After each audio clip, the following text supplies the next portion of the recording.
Hey there, so last week I put up a video asking you guys if you had any questions for me for this AMA, and we got a bunch of them. So this video is going to be answering all those. I am going to try to answer as many as I can, but there were quite a few, so I did have to narrow it down a little bit. For the most part, I only took out the ones that are more about things that I'm going to be, or that we're going to be talking about in specific news posts for Thrawn's Revenge, because there were a lot of Thrawn's Revenge questions, some of which about things that aren't really announced yet and need a bit more fleshing out. So stuff like questions about new economy systems, other new specific content that's coming in with future versions of the mod, and especially stuff related to release dates, because I really just, there's not much I can say about those. I guess I can answer right now in that we have no way of knowing when stuff's going to be out until it's basically done already.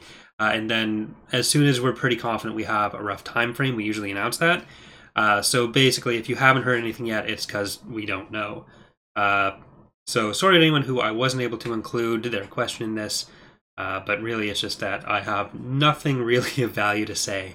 So I guess the first question here, well, stuff's over this way, is from W. Hoovian. Is there any way there can be a galactic playthrough as an Imperial faction that allows for all faction ships? Or is there a way to allow more SSDs or Bellators per planet capture with an Imperial faction?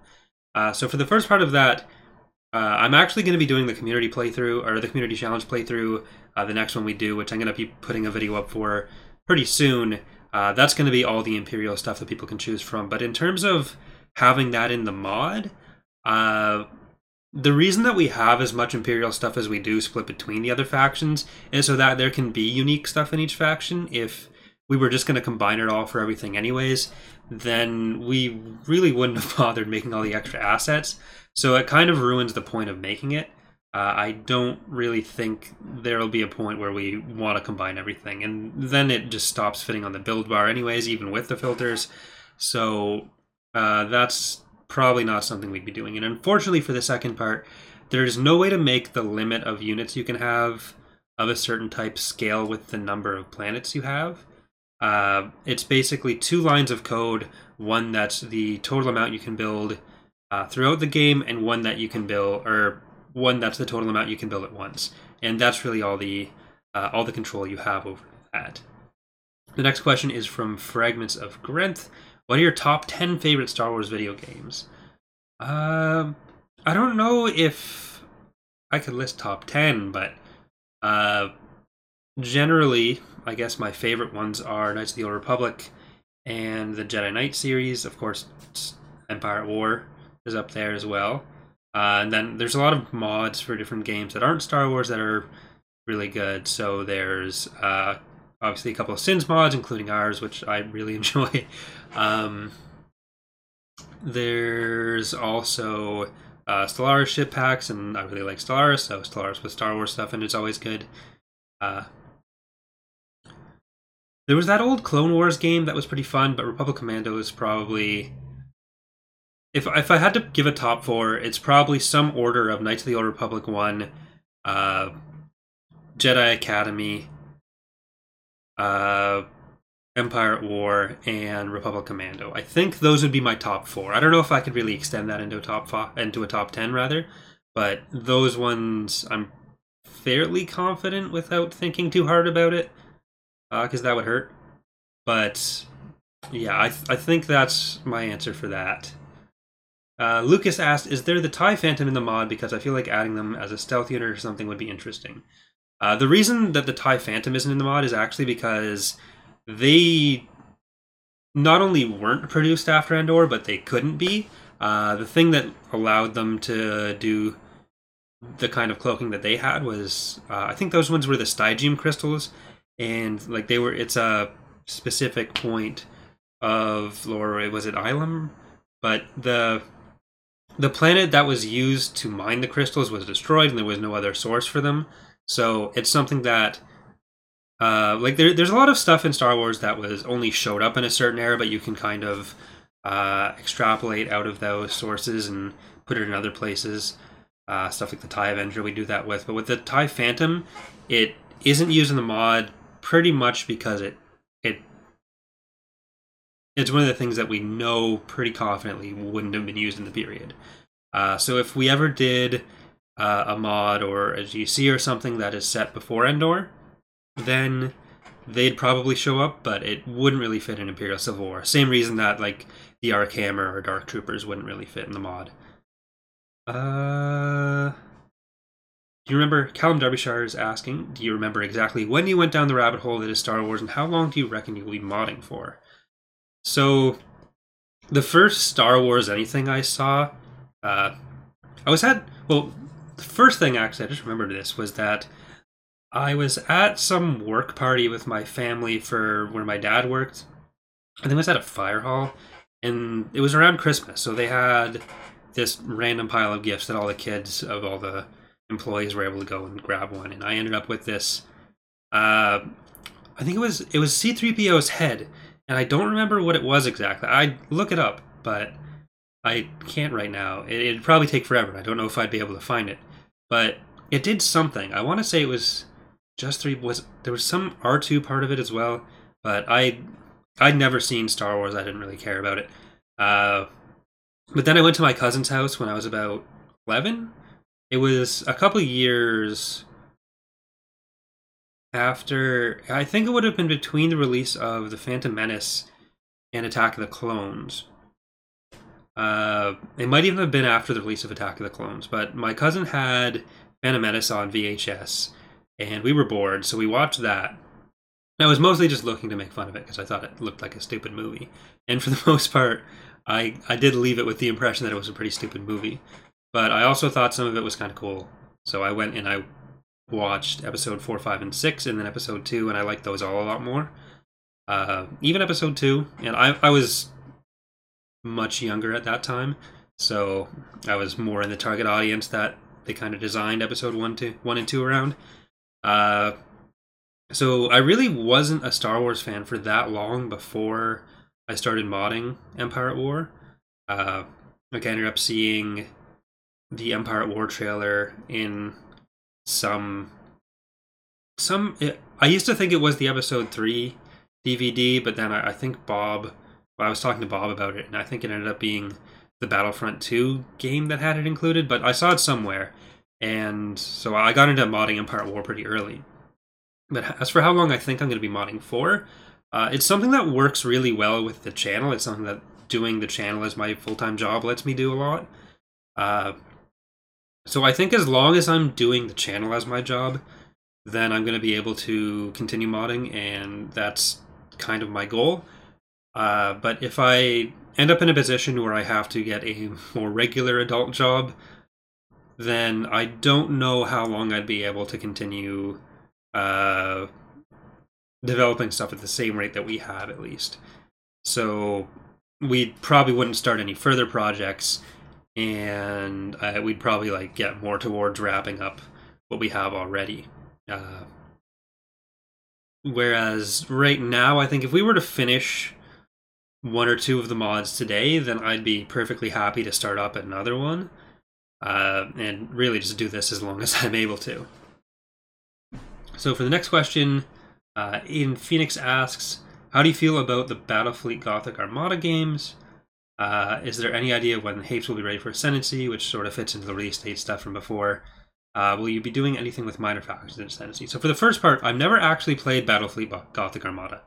Any of the stuff related to that. I think that's like a Warhammer 40k thing. And Bane used to try to explain the universe to me, and I guess I got into it a little bit. I played Warhammer Total War, and I enjoy those games, but I've never really gone into the franchise beyond that. And if that is not Warhammer 40k, then I'm sounding like an idiot right now. But yeah, so I don't really have much to say about that. And with the idea for when Hapes will be ready for Ascendancy, same thing as before. We have no real way of knowing release dates, especially for something like the Havens, which we haven't really started working on. We started some coding for them, but we're not even done the release that comes before the one the Havens are in. And we have to design the entire ship roster for them. So it'll be probably quite some time. And for minor factions, yeah, we have a lot of plans for that, but we'll be announcing those specifically within the next couple of weeks, at least what we're going to do initially. Because that's probably going to be the kind of thing where we're adding 1 or 2 in every release as we go until we hit whatever the limit is. I don't know if we're going to get up past 15, which I think is what they have in the base game now, because we're probably going to aim for them to be a little bit more unique than they are in the Minor Factions DLC, where it's just the same stuff like that the main factions use, which for the Warlord ones we probably will do, but it's if we can get in stuff like the Bakurans or Yavithans, CSA, a lot of the stuff that we just don't think we'll be able to do as a playable faction will probably end up as a minor faction. And when we started Ascendancy, there's a lot of stuff that is now considered a playable faction, or is now working towards being a playable faction that we actually, if you go back and look at some of the news posts, we called them minor factions, and we were actually looking to do something that is fairly similar to what minor factions ended up being in this DLC. It just wasn't really workable before this DLC. So if you look at the initial announcement for the Hapens and the Siruvi, then I think we explained them as minor factions that kind of do what these ones do. So that, yeah, if you can go and find those news posts, then this is something we've really wanted for a long time. I didn't even necessarily know we wanted, so we really want to take advantage of that. Next question, Starlancer3 asks, what ship models are you made, or have you made that you are most proud of? I really like the Phalanx, because that was the first ship that I designed that I was happy with, and it's lasted as long as it has, and it sort of set the tone for what the other Empire of the Hand ships would be going forwards. I kind of designed it off of it was a mix of the Hammerhead frigate and General Grievous if you were laying down. So those exposed plating things, like I modeled it while watching episode 3. And I think if you imagine like Grievous laying down with his head up, it kind of looks like that. But yeah, the Phalanx is up there. The Recusant model I really like that I did recently. And the Bulwark also turned out better than I thought it would. It's been like 12 years, so it's hard to really remember everything. I did a Plo Koon head when I was pretty young. I think it was probably over 10 years ago now, and it actually looks pretty good still. So we're actually going to be using that, which I was pretty happy with. And I did a model of Vanguard from Knights of the Old Republic. I did it for Ages of Star Wars. It was never used in anything because the mod shut down beforehand, but I thought that one turned out alright too. Infantry models are a lot harder to do than hard surface modeling, so like ships and vehicles. So whenever those turn out well, I'm usually pretty proud of myself. But next question here. Kumar Diaz is asking, what would you think of Shriv from the Battlefront 2 campaign and Zay appearing in episode 9? I really like Shriv, so if Shriv started showing up in more media, I'd be okay with that. Dan K is asking, what is your personal favorite ship in all of Star Wars and why? I used to have more trouble with this question, but I think I've moved towards the Recusant being my favorite. I like the CIS designs in general, but I think Recusant's the top one for me. I think I have some other channel-related ones over here, which I'll start mixing in too. So, Haster the King in Yellow is asking, kind of a long shot, but is there any chance you could propose a live stream match featuring Shaq, Eckhart, Hester, or all of them? So, 2018 didn't have that many collaboration videos with people, and that's something that I want to change in 2019 if I can. I'm not exactly sure who I'd be working with any of them. Like, I've talked to Shaq about doing some stuff, which will probably become more of a thing when Fall of the Republic is closer to release, so that'll hopefully happen. As far as other specific stuff, I'm open to things. I've talked to Hester and Legion about we were going to do some, I think Europa Universalis 4 stuff, but nothing really came of that. YouTubers, including me, are really unreliable and we're hard to work with. Not like hard to work with personality-wise, though I'm sure a lot of them out there are, but more just working around everyone's schedules, especially for other channels that are more similar to my size, because very few of them are able to do it as a full-time job the way I am, and that's mostly because of all the Patreon support that I get. Because if it was just ad revenue, I would not be able to do this as a full-time job. So that becomes more of an issue when trying to work with smaller channels. And then with larger channels, they tend to be a bit busier just with the channel-related stuff. So we always all talk about doing stuff together, and then it maybe like 10% of what everyone talks about ends up getting to a point where we do it. Even with like when I was working almost daily with Bane and Gall, we'd talk about doing something and then it would just fall through forever. Especially because there's 3 of us. So the more people you try to include, the harder it is to plan around everyone's schedules, and the more difficult it becomes to get done. But more collaborations is definitely something that I really want to do this year. And I'm going to try to think about stuff that really plays to the strengths of me and whoever I'm working with, so try to fit it to what we're doing. But if it ends up just being stuff like skirmish matches too, that's fun as well. That's actually something I did with Legion and Hester a couple times. So those videos are up there as well. Next question. I guess I'll stick in that row.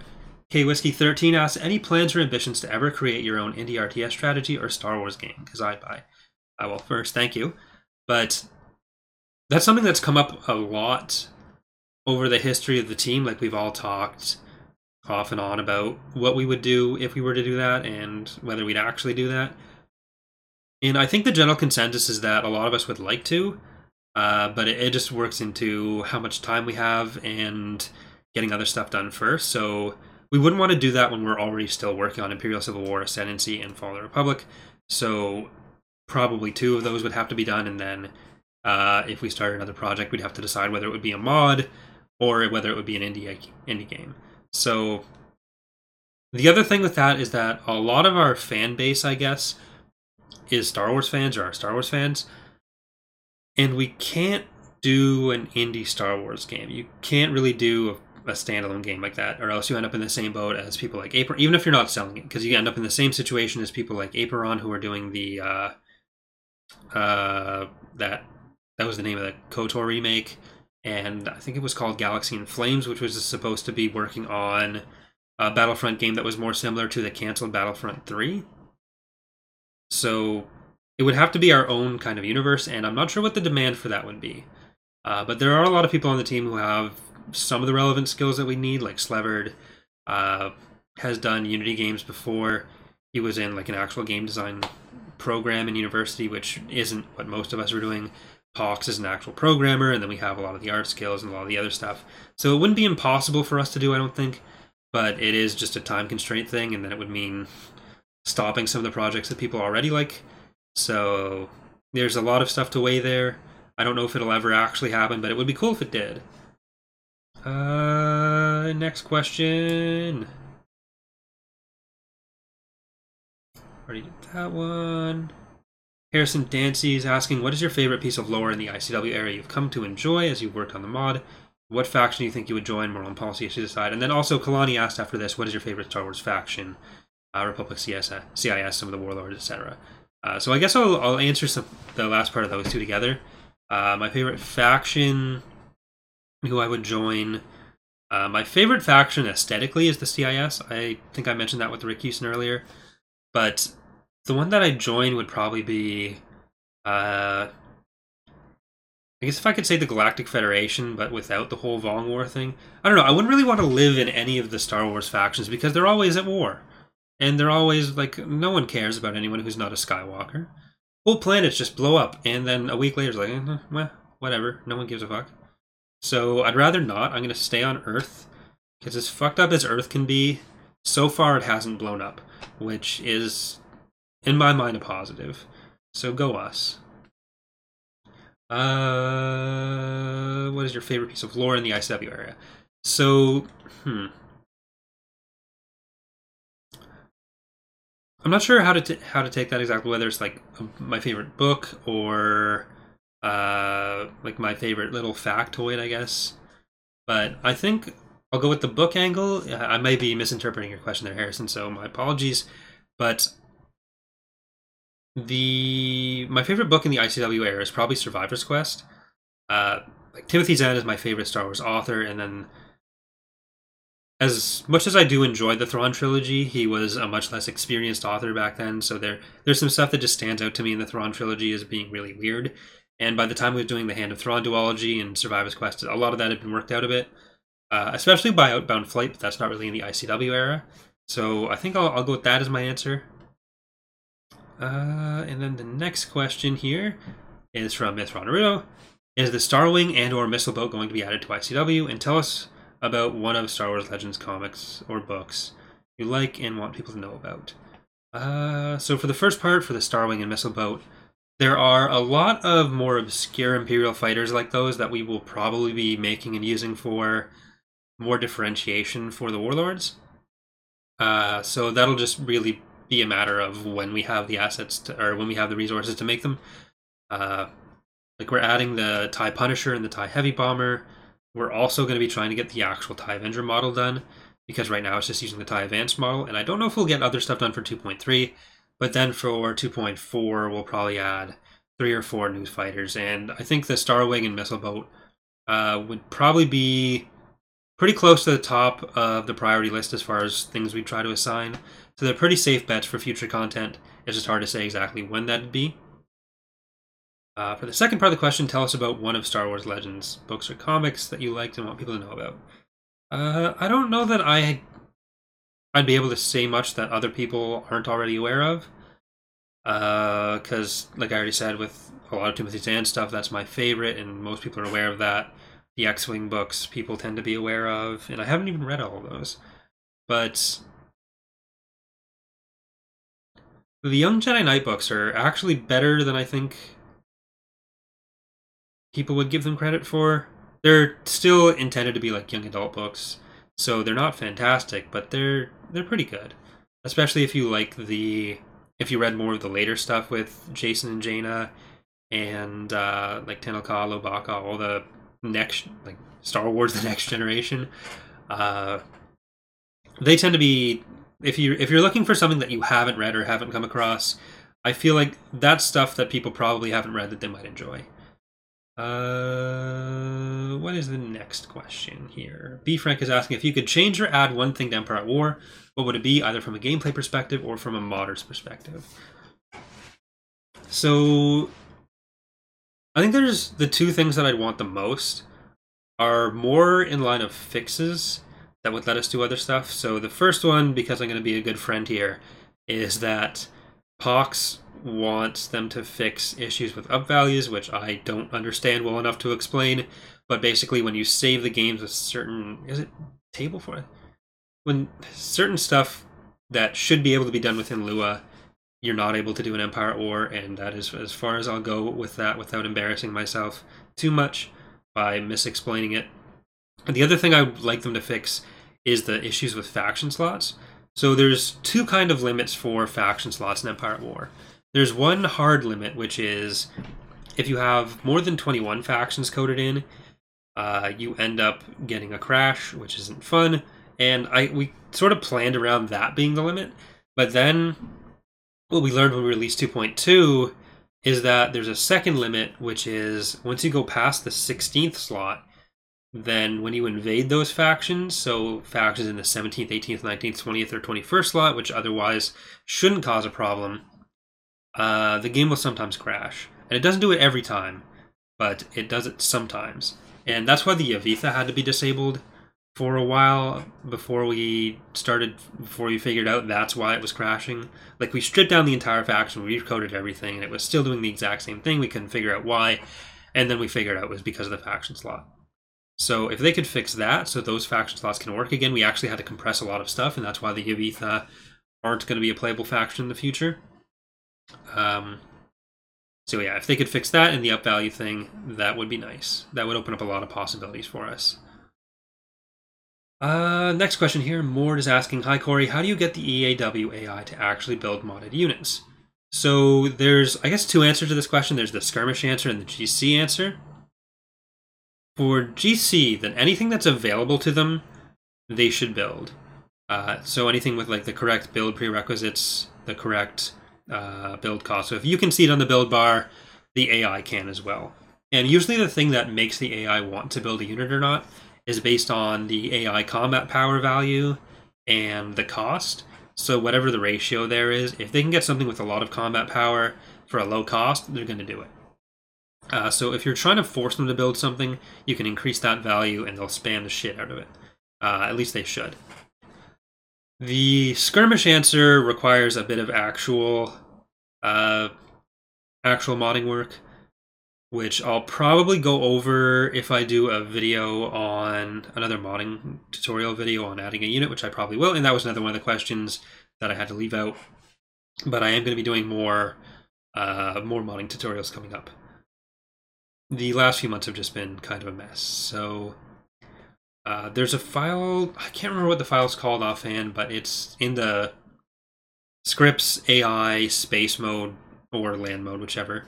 And then it's a list of like tactical buildable stuff, multiplayer, something like that. And then there's a list of everything they can build, and you can just put it in that list. And that'll make them do it.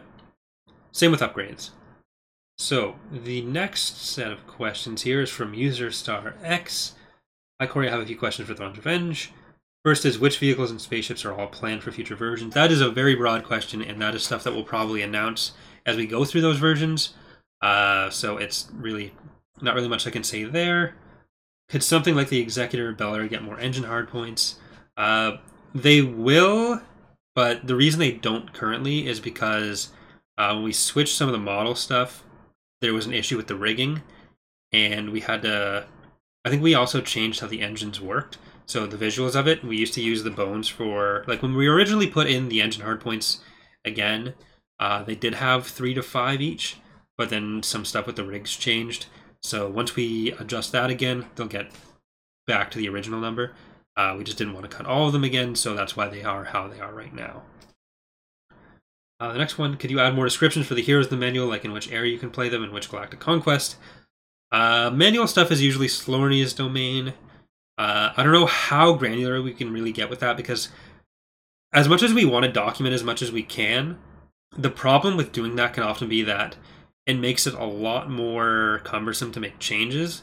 So especially with how much we change the mod as we go, there's a lot of danger for stuff to get out of date. And so like in an ideal world, you'd have the perfect documentation with the perfect implementation. But in practice, that is a bit harder to do than that. So the more stuff gets finished in a way that we feel like we're probably not going to redo it, the more we'll be able to document like that. And a lot of it will be moving towards in-game documentation as well. But that's generally why we haven't gone as in-depth with that as we probably could. Just because we kind of want to do stuff in stages. 2.2 was it was like a complete rework of everything in the mod. So we were more concerned with getting the basic stuff down. And then with stuff like 2.3, while there are some pretty significant changes, it doesn't require the complete redoing of everything the same way that 2.2 did. So we can probably get a little bit more in depth with that stuff. The last one there was, would you add the Galaxy Gun to the Empire in Era 3? So probably not. We don't really want to do super weapons too much in Empire at War, because the way that planet destruction works is best described as fucking bullshit. Unless we can work in other consequences for destroying planets, we don't want to do it. And the Galaxy Gun would probably be one of the worst offenders for that. It's not really a problem with implementing the destruction itself. Like, the common solution there, and what people keep saying, well, why don't you just do this, is like, you just make it, the Galaxy Gun be a structure that builds the projectiles with the projectiles, and then that destroys the planet. But it's not so much about how you get it to destroy something, it's about how you get that to matter in the game. Because if you look at the way the Death Star works in most mods and in the base game, you build it and then it becomes a bypass ground battles button. By the time you have it, you don't really need the extra production to do other stuff, so you don't need to capture the planets, and we'd rather work on the economy to the point where that becomes more of a factor. And also, if we did work in super weapons, have it be a thing that would have negative impacts on the galactic map for using it. With Ascendancy, it's a bit different because just the pace of the game is different. So that's why we have the Galaxy Gun there, and World Devastators and stuff that can do more planet-related damage. But yeah. Rahul is asking, how are you going to make people call it Imperial Civil War and not just Thrawn's Revenge? We don't really plan to make anyone call it anything, but like the overall series of mods has always been called Thrawn's Revenge, and Imperial Civil War has always been the name for this release. So it was less relevant before we started Ascendancy because we didn't really have other mods, so people could call it either, and it was no problem. The only thing we care about now is like if people say I'm having a problem with Thrawn's Revenge, then we just ask which one, because there's Imperial Civil War and Ascendancy. I've thought about renaming stuff, and we initially launched Fall of the Republic with Thrawn's Revenge as the like Fall of the Republic, Thrawn's Revenge 3. But we'll probably get rid of that and just call it Fall of the Republic, because I think by now people know what it is, and we'll just say like buy the Thrawn's Revenge team on the menu somewhere or something. It's not that important to us, really, what people call it, as long as they're generally aware, or as long as when people say something to us, like a suggestion, or they ask for tech support, that we're aware of what they're talking about, or that people don't like go out and say that people who didn't make the mod made the mod. That's, I guess, part of it.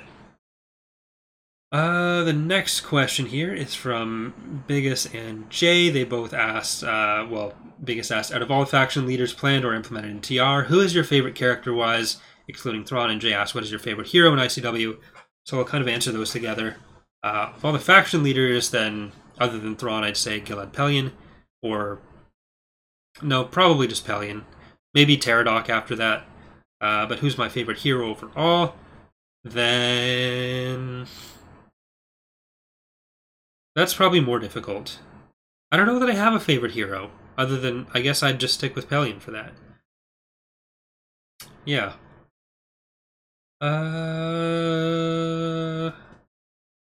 Nathan asked a few questions, but a lot of that does fit into the future content and stuff, so I don't think, like, how will the new economy be managed? That's stuff that we're going to be announcing as that develops, so I don't think I should really talk about that too much here. Mighty Mouse SC2 asks, there are only 2 factions for Thrawn's Revenge Galactic Conquest multiplayer, and it seems unbalanced. Any plans to add more factions and rebalance?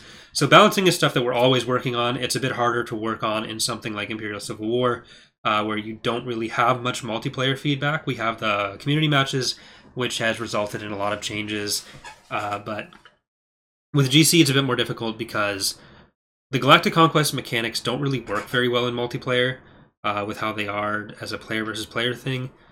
And like all the values that we have in the mod are based on certain calculations that work out relatively well for single player, but then when you get into multiplayer, it's easier for people to exploit stuff. So again, it's something that we're going to work on as we go, and have always worked on, but it's not the easiest thing to get completely right.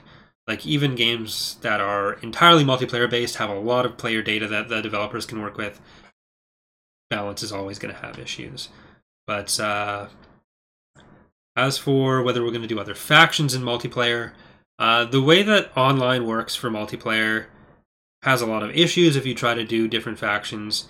And we can only do like preset stuff. And the biggest problem with multiplayer Galactic Conquest is that most of the things that you can modify in Empire at War, all the new mechanics we add, all the new features we do, they can't work at all in multiplayer. So most of the work for making a multiplayer GC is stripping out everything we've done, which is both tedious and annoying. So in general, we're probably just going to be doing multiplayer versions of Imperial versus New Republic stuff. At most, we can probably add in the Empire of the Hand, but if you've ever done skirmish matches where you had like the if you try to do like Ariadu versus Maldrude, then you get the thing of like 1 player is needed for each side. I'm not sure if that would apply in Galactic Conquest, but we can basically only do, as far as we know, the first 3 factions against each other. And then you need to have a set map for every possible combination that you'd want. Because you can't, if you have more than 1 faction, or more than 2 factions, anything against the other factions are auto-resolved. And that can throw everything off. So if you have a 3-player map, it can only be 1 human, or 2 humans and an AI. And the AI, every battle against them is auto-resolved. So we can't really have like the Art of War map. For one thing, because you can't do the story scripting to have the air progression, but even if you had all the factions in from it, then if you have people playing as like the Pentastar Alignment and the Ariadu Authority, then they are, even if that would work, every battle until they get to each other is going to be auto-resolved, and that wouldn't be very good. So the next map that we're probably going to put in multiplayer GC is Operation Shadowhand, and we're probably just going to stick to stuff that is more equally balanced on the galactic level, like the Thrawn campaign and Operation Shadowhand are, maybe an Era 5 GC as the Empire and New Republic, but there's not really much we can do beyond that. And a lot of it is because of game limitations. So I think this is the last question about Thrawn's Revenge. Z Games asks, any chance do you think your team, or I guess this isn't really about Thrawn's Revenge, but I completely messed up reading it anyways. So Corey, any chance do you think of you and your team ever trying to tackle another universe in Empire at War, like Halo or The Expanse, etc.? Keep up the great work. Can't wait for your Clone Wars version. So thank you. But that sort of goes back to some of the first questions about how long we're going to be modding for. I don't know that we'd ever try to tackle another universe, though I have helped out with Farseer's Halo mod before, and I'd be open to doing that again if he ever got back to it. But Star Wars tends to be what we know best, and what we do best. There's one other possibility, actually, that involves working with another team that we could end up doing in the future. So if that becomes a thing, then it would be in a different universe than Star Wars. So there's something to possibly look forward to. Next question is from Lance Johnson. What's your favorite beer and liquor? My favorite beer, I don't really have one. I don't like beer at all. Beer, to me, just tastes like pop without flavor, and I can taste it for days after I drink it. I'll generally only drink it if I've already been drinking, because then you make worse decisions, and drinking beer is a poor decision. But for liquor, I drink a bit of Captain Morgan. I mostly do rum and coke, so Captain Morgan. I like whiskey sours a lot, but they're harder to find, and I can't make them. It's also a lot of sugar, which I guess rum would be as well. But usually what I've ended up doing is I'll have a bottle of pop, and I'll do shots of Captain Morgan, and my friends all judge me for this, but I'm trying to drink less pop. So if I have a mixed drink, then I'm having the same amount of alcohol, ultimately, and a lot more pop. So it's healthier if you do shots and chase with a bit of pop. Which isn't true. Don't drink, kids. Stop it. But yeah, I tend to do more like hard liquor and all that rather than drink beer. I tried wine once, and I can't do it. My mom would drink it all the time. My sister likes it. Some of my friends like it. I can't. What are we doing next? Let's see. SGascar123 asks, hi Corey, what do you think of what Disney did to the Star Wars saga?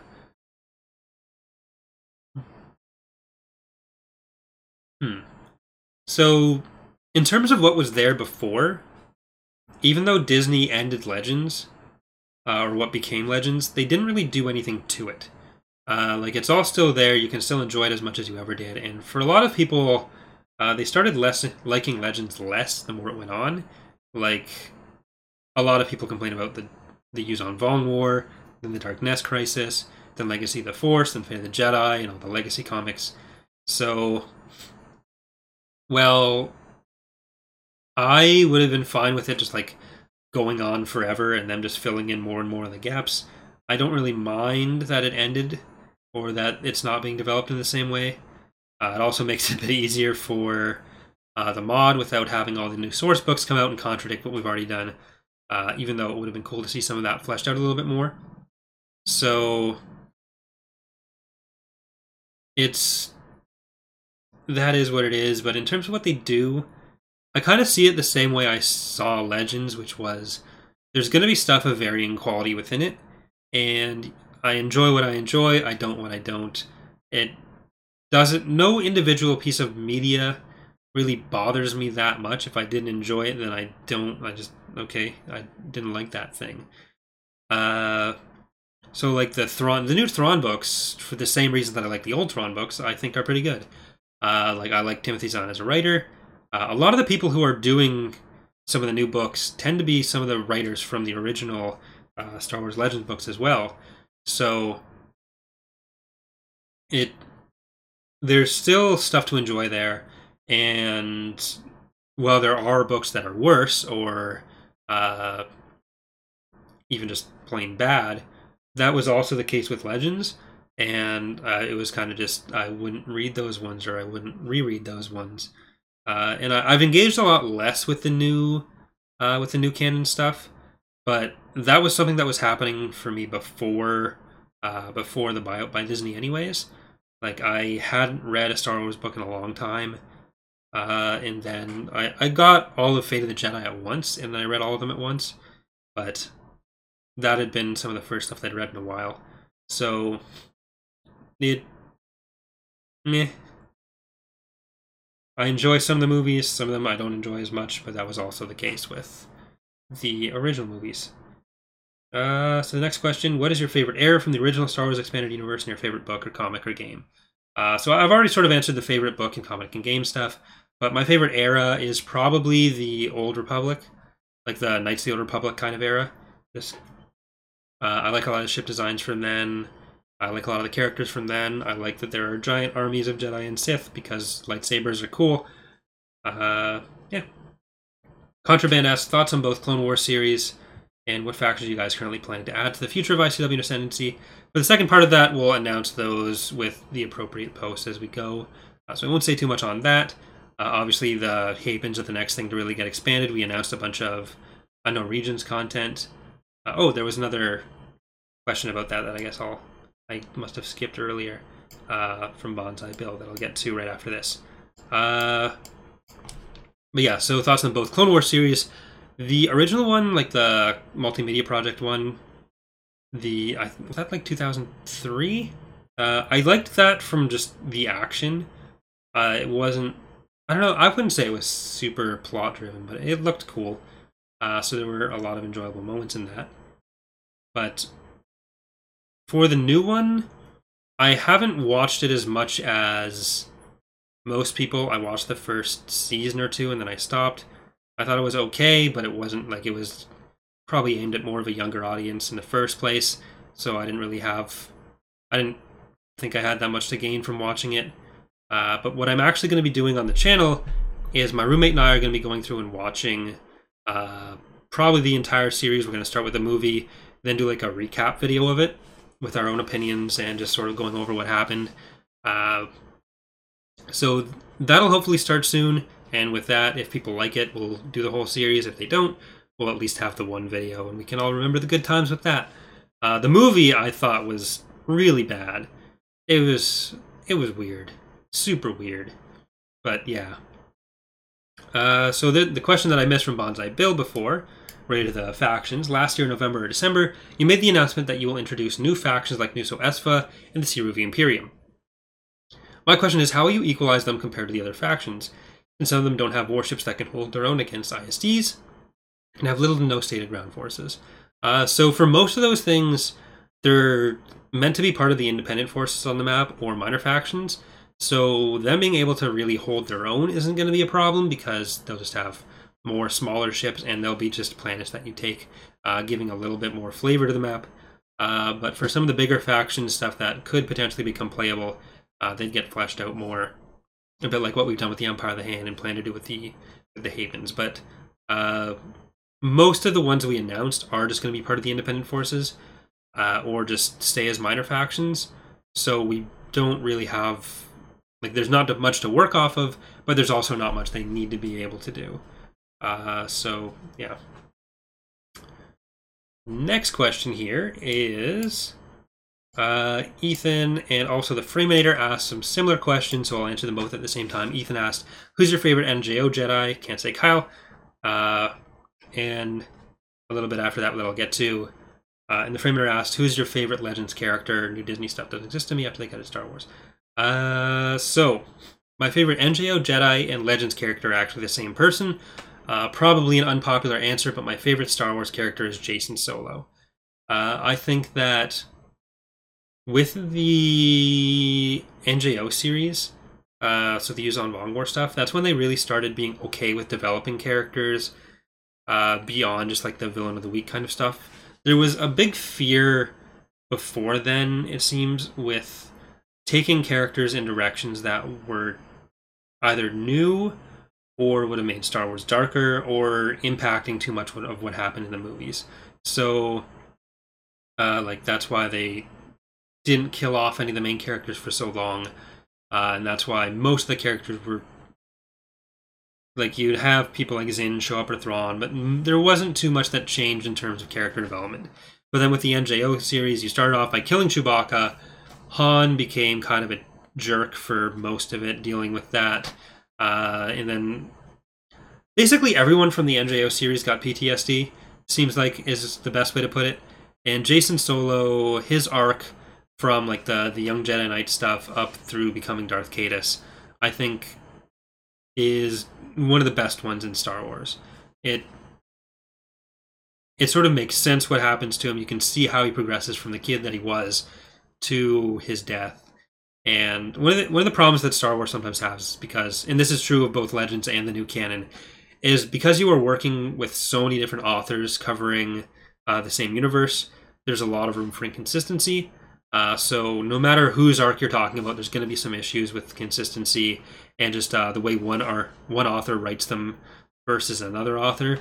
But I think Jacen overall had the most well fleshed out plot and character arc with decent changes, and I don't want to say less inconsistency because that's probably not true, but the way they took the character I enjoyed. So that's that. And Ethan also asked, what's your favorite movie in the franchise, Disney included? What's your favorite series outside of Star Wars? So my favorite movie in the franchise is either Empire Strikes Back or Rogue One. It depends what I want to watch at the time. I like them both for different reasons. So like a lot of people have a lot of valid complaints against Rogue One, but if there are certain things it does that I think it does better than other Star Wars movies, which tends to be more what I'm looking for when I'm watching that kind of thing, which is why it ranks so high for me. I thought about doing like a ranking video for my opinion on all Star Wars movies, but I think the thing that I'd want to highlight more than like what my opinion is on it is that it's okay for people to enjoy different things. Like, people's reasons, like even if you said that there had to be some objective scale that people judged movies on and their preferences on, within that you'd probably still get a lot of debate. And you're talking about 10 movies within the same franchise. Like, for most people who aren't big Star Wars fans, if you just ask them what their favorite movies are, even if Star Wars is in there somewhere, they'd sort of like group them all together as Star Wars.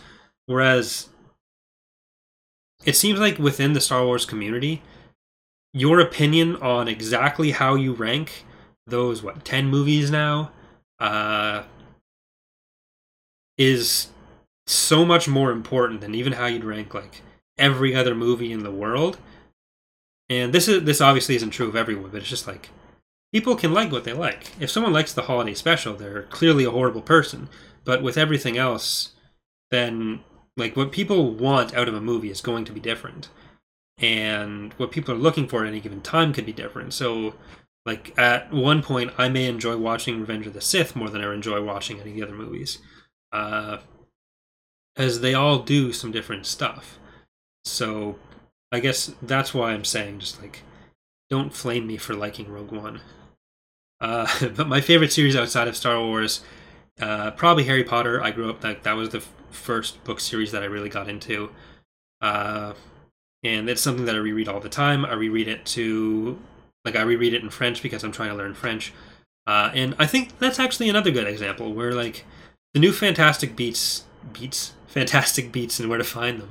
It's the new rap album starring everyone's favorite wizards. But the new Fantastic Beasts movie I haven't seen yet. A lot of people seem to have hated it. But especially Cursed Child. Like, I do not like Cursed Child at all, but it doesn't impact my enjoyment of the original series. And it doesn't seem like Harry Potter's had that same issue, or not even issue, but that same thing within the community where, or within the fandom where it's divided quite as much. It's either like you like the new stuff or not, you like the old stuff or not. And I think part of it does have to do with the fact that Star Wars has turned into this like Legends versus canon kind of thing, where it's now these two clearly separated things, so you have to like one or the other. And I was called a Disney apologist just for being like I don't mind the new stuff, and there's some of the new stuff that I like, which I never even said that I liked it more than Legends. I don't engage with it anywhere near as much as I do with Legends, but if Disney wants to send me a check for this stuff that I'm apparently shilling for them, I like money, so. But I don't know.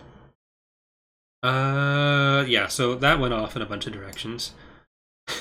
Okay, so I think I got all of that. Yeah, so there's a few more on this side. The next question here is from Rafay H. This is a very long video.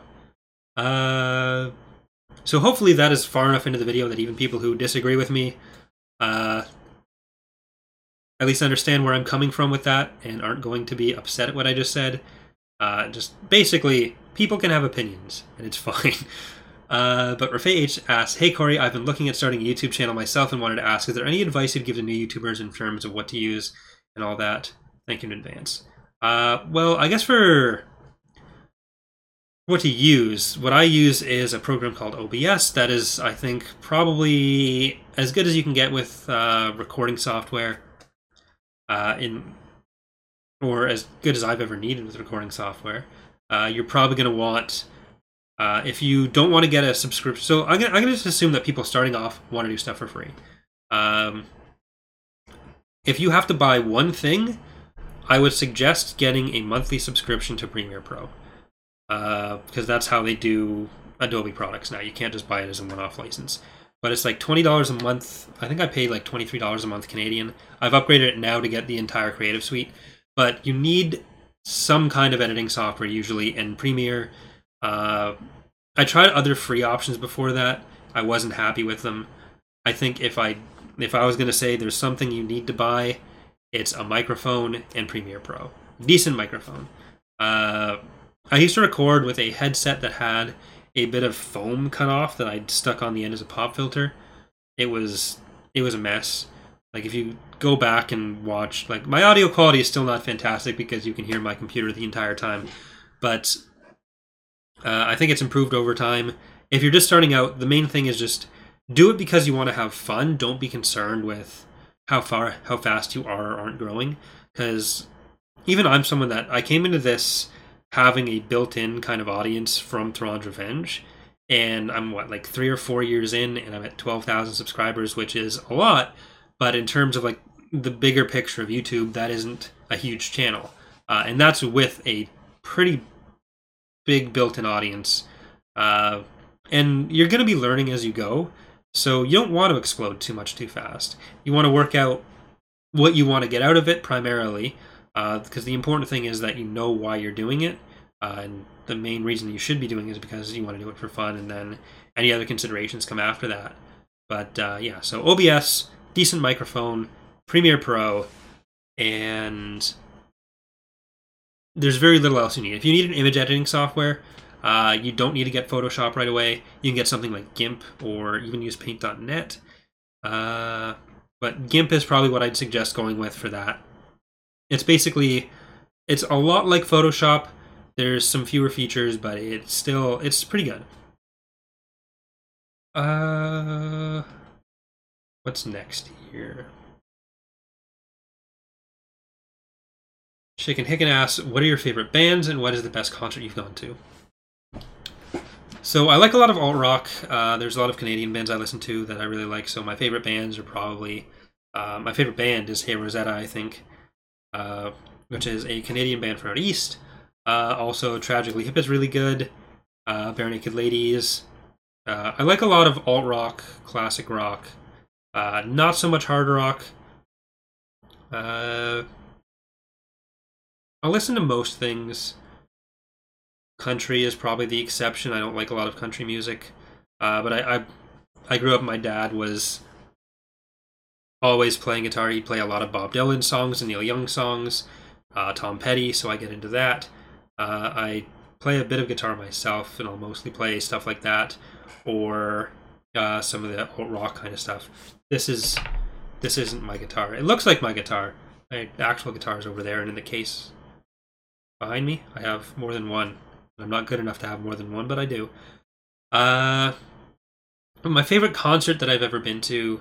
So I hadn't really been. I don't think I'd actually been to a concert before I went to university. But then there's this thing in Ottawa called Blues Fest, where it's a music festival. So there's a bunch of bands playing. I bought a pass my first year here because it was a pretty good deal, and there was a bunch of bands playing that I liked. So the big band, or the band that I got the pass for mostly, was Rise Against, because they were my favorite band in high school. But then when I actually went to the festival, my favorite concert there was the Tragically Hip, actually. So the lead singer's dead now, so I won't get that chance to see them again, but they were just so good live. Gord Downey, the lead singer, was just... the way he'd perform live was just... it's a big deal in Canada. I don't know how many people in the States have really heard about them or elsewhere, but it was kind of like a thing that everyone in Canada does, is go see a Tragically Hip concert. So I'm glad I got to do that, and that's probably my favorite one. The next question here, Andrew is asking, with the Sun Crusher tier on Patreon, it mentioned additional content coming soon, so what content do you have in mind that will get in the future? More broadly, I do want to think of different stuff I can do for patrons, because the last new thing I really did was the unit names in the playthroughs, which was now 2 years? No, a year and a half ago. So I'd like to think of some other stuff that is a bit more regular for them, whether that would be like early access to some of the videos, but I'll talk about that later, of certain kinds, not everything. But what I was specifically referring to with that was that for the community challenges now at the Sun Crusher tier, I'm going to be doing the custom skins for their units, so for the hero units, and that's why it's a much higher cost tier, because it'll take a lot of work to get that stuff done. So like the recolors for ships, they can get a logo on it if they want, for the community challenges specifically. And I do want to do community challenges more often, so that can apply more often, and they're getting something out of their pledge. So that's what that refers to specifically, and kind of more broadly, I do want to do a lot more stuff to make Patreon more worth it for the patrons. Because again, I mentioned this a little bit earlier in the video, but that is where the bulk of my income comes from.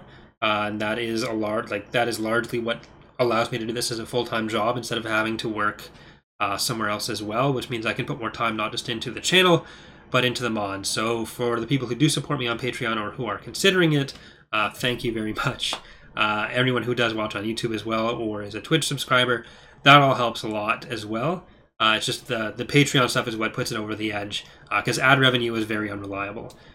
So like, what was a decent amount of ad revenue in December for the amount of views I was getting for the exact same amount of views in the early weeks of January has been about a quarter of the ad revenue. So it fluctuates a lot, and there's not much security there. But with Patreon, you can have a general idea of a stable income, which is nice. If you know whether you're going to be able to afford rent, that's a good feeling. But yeah, so the next question here from Autofire, second last one, is kind of related to that. Corey, where do you see the channel in 12 months, and what are your plans to get there? So I try not to make like specific plans for channel size or anything, but I do have some general goals, or I'll just set like rough numbers, and then if I make it, great. If I don't see it as like the end of the world or anything. But if the channel can get to 30,000 subscribers by the end of the year, I think that'd be like pretty fantastic. That'd be the biggest growth we've had in any year, obviously, because we're at 13,000 now. 12.8. And I think that would be enough, or that would reflect enough growth that I can safely continue doing the channel as a full-time job for the next couple of years. I don't want to get too much into like how much I make or whatever, but right now it's close to what I make at a minimum wage full-time job. So I like to make like 50% more, and then I'd feel kind of comfortable being able to invest what I need to into the channel to make it grow. But the big thing there is, how do I plan to do that? Because obviously, like, all that stuff is just in service of making the channel better, and I want to keep finding new ways to make what I do interesting or stand out, or new enjoyable content. So one of the problems that I think the channel has right now is that because it is solely Let's Play content, if I'm doing 2 Empire at War playthroughs and like Jedi Knight and KOTOR like I'm doing right now, those series have all been going on since like early December, early November, some even before then, I think. So I'll start the series, and that's good. But then there can be months of the same stuff going on. And if people aren't as into the series that I'm doing at any given time, which is fine, they don't have to be, and I generally expect that like not everyone's going to watch every series that I put out, then that can be months without content that they want to watch. So what I'd really like to do is start doing stuff where it's either like one-off videos, or I guess you'd call it more editorial content. So tomorrow or the next day, I've actually got a video coming out on the possibility of an Empire War sequel, what we know, what's happened over the years with that. And I wouldn't mind being able to do a video kind of like that every week, where it's more of a video essay kind of thing, more edited, more researched, because that can be like, even if people don't like any of the playthroughs that are going on, that can be something where every week there's still something coming out from the channel that they enjoy. Or that they might, like, even with those, there'd be some topics that some people are interested in, some people aren't, and that's fine too. So hopefully people like that video. I'll be looking for a lot of feedback on that. I've got a few ideas for other topics I can tackle, whether it ends up being like a weekly thing or a monthly thing, or just a thing that I do when I have a good idea for a topic, or what I think is a good idea for a topic at least. Then I'd be okay with that. But I feel like that's usually a good way to help get the word out for the channel. Do something that maybe there's some topics that I'm in a position to speak about that maybe most other channels aren't, which are more like gameplay focused, just because of my experience either modding and developing stuff or running the community side of things. So yeah, I have some ideas for that, and I hope they work out well. If not, then I'll reevaluate and we'll stick with what we are. I also want to get to a point where not that there'd be less Empire War on the channel, just that I don't think doing 2 Empire War playthroughs that cover like 5 or 6 days a week is a fantastic long-term thing, because you guys will get bored of Empire War, I'll get bored of Empire War, and I'd like the channel to be something that can kind of transcend that, where if for whatever reason everyone on Earth loses interest in Empire War, then there's still other stuff going on that people enjoy on the channel, and I'm not like out of a job. Again, I don't see that happening. I'm like, as far as I'm concerned, Empire War is always going to be a major part of the channel, unless something specifically replaces it. In terms of what I'm working on, what the community likes, and it happened kind of with Sins, where like it's still a pretty big part of everything, but it used to be a much more popular thing on YouTube. The community used to be a little bit bigger around it, and now it seems like a lot of that has gone over to Stellaris. Which is fine. That's just how stuff goes sometimes. And again, like, it doesn't mean that there's no Sins modding going on and no Sins content coming out, because I still like to do that stuff occasionally.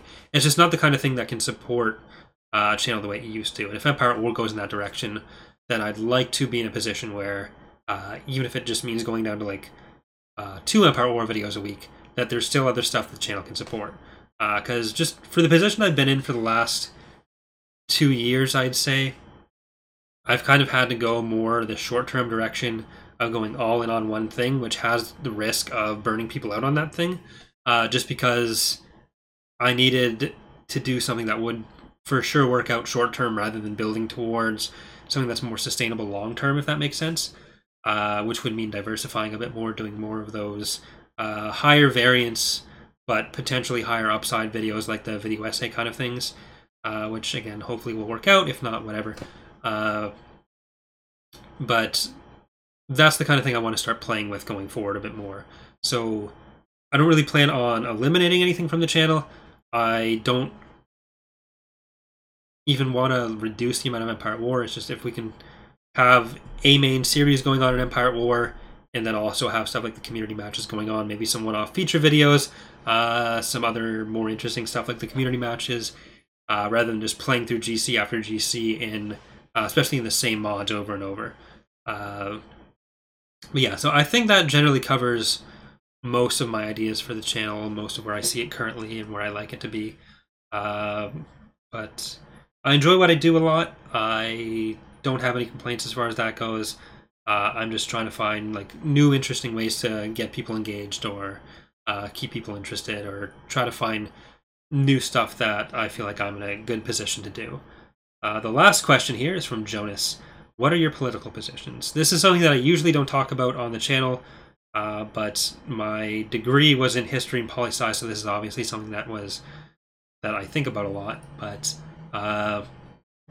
I'm probably more towards left wing, or I'm definitely more towards left wing. But there's kind of a funny thing with talking about this is that, like, I'm Canadian, obviously, and a lot of the viewership from the channel is American. So a lot of stuff that would seem like, I guess, fairly radical or fairly left-wing positions in America are in Canada just kind of a given. Like the specific policy point that I'm most interested in is healthcare policy, especially with all the stuff, like dealing with all the stuff from my mom.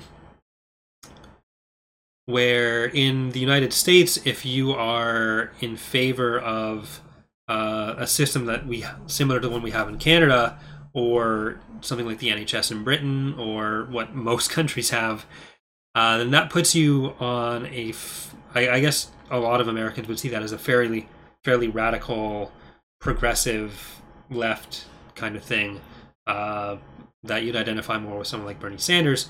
But in the who would probably be the candidate from the last American election that I would most strongly support. Like in Canada, the party that I vote for most is the NDP, New Democratic Party. I voted Liberal sometimes. But yeah, so in America, that policy in particular would be something that is seen as fairly left, whereas in Canada, even our most conservative parties wouldn't ever consider running on a platform of taking that away, because it's something like 87% support. I'd have to look up the numbers again for more recent ones, but it's something that is just so ingrained as part of our political culture that what seems like a radical idea in some places, for here, it's just a given. Or not just a given, but it's something that it would be super controversial to go the other way and seen as very regressive.